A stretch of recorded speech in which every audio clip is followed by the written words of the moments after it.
ठाकरेंच्या एकनिष्ठ राऊतांना दोन दोन बायका. महाराष्ट्राच्या राजकीय वर्तुळातून एक अत्यंत धक्कादायक बातमी समोर आली आहे.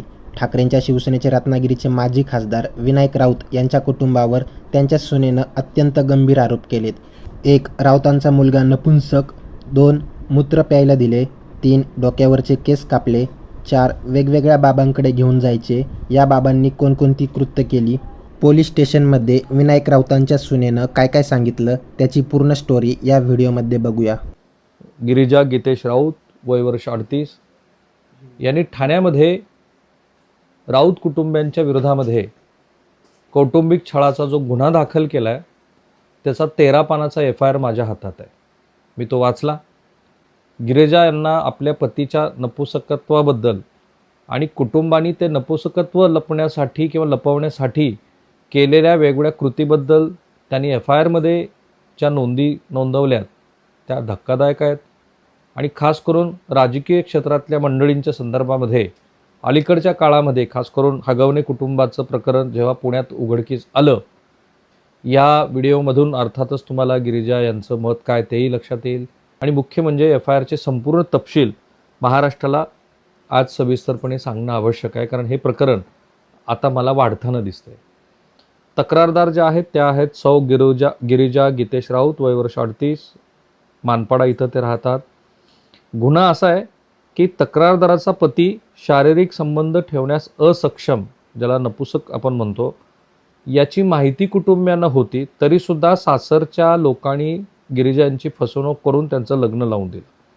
त्यानंतर त्यांनी FIR मध्ये जे मुद्दे नोंदवलेत ते नपुंसकत्व लपवण्यासाठीचे, त्याच्यासाठीचा जो घटनाक्रम दिला आहे तो मात्र खरोखर धक्कादायक आहे. गिरिजा यांच्या लग्नानंतर पतीचं नपुंसकत्व लपवण्यासाठी तक्रारदारावर बाहेरची बाधा झाल्याचा आरोप त्यांनी केला आणि तसा बहाणा केला, आरोप नाही बहाणा केला, आणि त्यानंतर किमान 3 भोंदू बाबाच्या माध्यमातून उपचार केले. आणि म्हणूनच या राऊत कुटुंबियावरती जादूटोणा विरोधी कायद्यान्वये गुन्हा दाखल झाला आहे. अघोरी उपचार आणि हा जो जादूटोणा करण्यात आला त्यामुळं गिरिजा यांचं शारीरिक, मानसिक, आर्थिक आणि भावनात्मक छळ झाला. दाखल करण्यात आलेली कलमं आहेत महाराष्ट्र नरबळी आणि इतर अमानुष, अनिष्ट व अघोरी प्रथा व जादूटोणा प्रतिबंधक अधिनियम 2013, कलम 3(2) आणि 3(3), भारतीय न्याय संहिता ज्याला BNS आपण म्हणतो त्याचं 2023चं कलम 115, 318, 351 आणि 85. याच्यातले आरोपी कोण आहेत तर गीतेश विनायक राऊत जे पती आहेत, जे वाकोला सांताक्रूज मुंबई इथं राहतात. विनायक भाऊराव राऊत सासरे माजी खासदार. श्यामल विनायक राऊत सासू आहेत. आबा राऊत चुलत सासरे आहेत. फिरोज बाबा भोंदू मांत्रिक आहे. हा जो भोंदू बाबा आहे तो कोलगाव तालुका सावंतवाडी जिल्हा सिंधुदुर्ग इथला रहिवासी आहे. काझी बाबा हा जो भोंदू तांत्रिक आहे तो करुळघाट तालुका राजापूर जिल्हा रत्नागिरी. हरिश्चंद्र घाडी भोंदू मांत्रिक नानेलीगाव तालुका कुडाळ जिल्हा सिंधुदुर्ग. हे तिन्हीच्या तिन्ही जे मांत्रिक आहेत तिघंही हे कोकणातले दिसतात. सुरेखा राजेश सरफरे पतीची आत्तेबहीण आहे जिने लग्न जुळवलं. राजेश सरफरे लग्न जुळवणारा. आणि मग या संदर्भामध्ये आता तपास अधिकारी संदीप धोंडे तपास करतायत.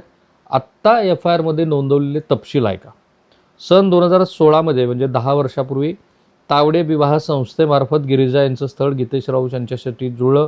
लग्न जुळवताना गीतेशची आत्तेबहीण सुरेखा सरफरे आणि तिचे पती राजेश सरफरे यांनी वाकोला सांताक्रूज इथं गीतेशचा स्वतःचा बंगला आणि रोनवॉल सिम्फनी इथं फ्लॅट असल्याचं सांगितलं. पण प्रत्यक्षामध्ये लग्नाची वरात बालवाडी वाकोला इथल्या झोपडपट्टी निवासस्थानी गेली. हे मला धक्कादायक आहे. हे माजी खासदाराच्या चिरंजीवाचं घर झोपडपट्टीत कसं असेल? फसवणुकीबद्दल विचारणा केली त्यावेळेला गिरीशनं अत्यंत उर्मटपणे उत्तर देऊन गिरिजा यांना मानसिक त्रास दिला. आणि पुढं जो गंभीर आरोप आहे तो आहे पतीच्या नपुंसकत्वाचा.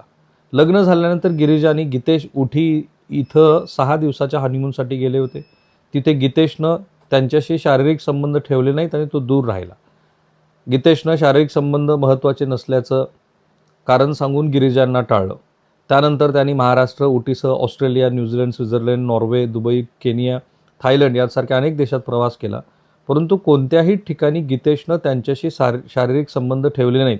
याविषयी विचारणा केली असता गीतेश गिरिजा यांना शिवीगाळ आणि जबर मारहाण करायचा. तो म्हणायचा की तो फक्त इंटरनॅशनल लोकेशन्सवरती कम्फर्टेबल आहे, किंवा घरात आईला व मदतनीसाला आवाज जाईल अशी विधानं करून तो जवळीक टाळत असे. आता पुढं तर आणखीनच या एफ आय आरमध्ये गंभीर स्वरूपाचे आरोप आहेत. मासिक पाळी पुढं ढकलण्याची सक्ती आणि छळ. गीतेश हा गिरिजा यांच्या मासिक पाळीच्या तारखा स्वतःच्या फोनमध्ये नोंदवून ठेवायचा. सासरे विनायक राऊत हे खासदार असल्यानं त्यांचे विविध राजकीय कार्यक्रम चालू असायचे. या कार्यक्रमामध्ये अडचण नको म्हणून सासू श्यामल राऊत आणि पती गीतेश हे गिरिजा यांना मासिक पाळी पुढं ढकलण्याच्या गोळ्या घेण्यास जबरदस्ती करत होते. त्यामुळे त्यांची प्रकृती खालावली. डॉक्टरांनी या गोळ्या देण्यास मनाई केल्यानंतरही पतीनं त्यांना गंभीर दमदाटी केली. तसंच डॉक्टराकडे जाताना आमच्या शारीरिक संबंध सुरळीत आहेत असं सांगण्यासाठी पतीने गिरिजा यांच्यावरती दबाव आणला. आता प्रेस कॉन्फरन्समध्ये भोदू बाबाच्या संदर्भामध्ये गिरिजा यांनी काय आरोप केले ते तुम्ही ऐका. हे जे अघोरी जिथे जिथे आम्ही गेलेलो आहोत ते सगळे कोकण पट्ट्यातले आहेत आणि मूळतः ते सिंधुदुर्ग पट्ट्यातले आहेत आणि त्यांनी जिथे जिथे सांगितलेलं आहे तिथे तिथे आम्ही सगळीकडे हे इलाज केलेले आहेत. पण अजूनही विनायक राऊत म्हणतात पैसे पाहिजे होते, टेरेस फ्लॅट पाहिजे होता, दर महिन्यात 2 लाख पाहिजे होते दर म्हणून महिना केलं. 5 लाख गाडी आणि 12 कोटींची तुम्ही मागणी केली होती आणि ते नाही केलं म्हणून तुम्ही आरोप करता. आणि एवढे वर्ष म्हणून गप्प बसला होता तुम्ही असं. अच्छा, तर मला असं वाटतं की त्यांनी आणि सगळ्यांनी ज्यांनी मला जवळून पाहिलेलं आहे त्यांनी हा विचार करावा की मी 7 वर्ष तिथे होते. माझ्याकडे बरेच मौके होते जिथे मी त्यांच्याकडनं पैसे उकळू शकत होते किंवा काही त्यांच्या गोष्टींवर माझा हक्क दाखवू शकत होते, पण मी त्याच्यात कधीही नव्हते. आणि माझ्या सिंपल अपेक्षा होत्या माझ्या नवऱ्याबरोबर माझा सुखी संसार आणि माझ्या घरच्यांबरोबर आनंदाने नांदणं. ते त्यांनी न देता इतर गोष्टीत मला भरीस पाडून मला वेगवेगळ्या तऱ्हेने छळून माझं अपमानित असं घाणेरडं आयुष्य त्यांनी माझं केलं. सो भोंदू बाबा मार्फत 3 भोंदू बाबा आहेत. अघोरी उपचार आणि जादूटोणा काय बघा.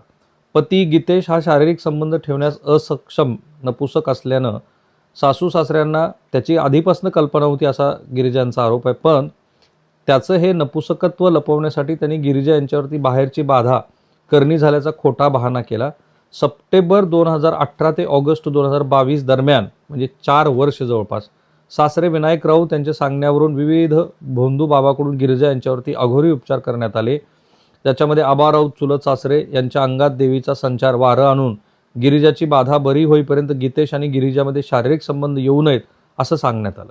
मग पुढं फिरोज बाबा हा जो सावंतवाडीचा याने डोक्यावरती लिंबू कापून आणि कुठले तरी पाणी टाकून अघोरी कृत्य केलं.